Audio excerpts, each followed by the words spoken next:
Najnovejša analiza razkriva, da so trgovci še pred leti stavili na oznako domače, danes pa delež slovenskih izdelkov upada, saj vse več prostora zasedajo tuji in cenejši izdelki. No, ob tem dodatno skrbi dejstvo, da pri skoraj polovici pregledanih izdelkov porekla glavne sestavine sploh ni mogoče jasno določiti.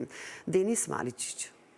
Na kaj ste pozorni, ko kupujete hrano? Je to blagovna znamka, poreklo ali cena? Cena. Poreklo pa tudi malna cena, ne?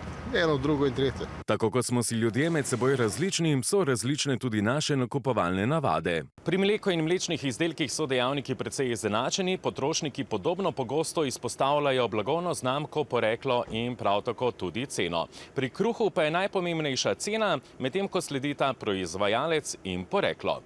Pri mesu in mesnih izdelkih je najpomembnejše poreklo, ki ga izpostavlja več kot polovica vprašanih. Na drugem mestu je cena. Tudi pri sadju in zelenjavi je poreklo najpomembnejše, cena je na drugem mestu, medtem ko je blagovna znamka najmanj pomembna.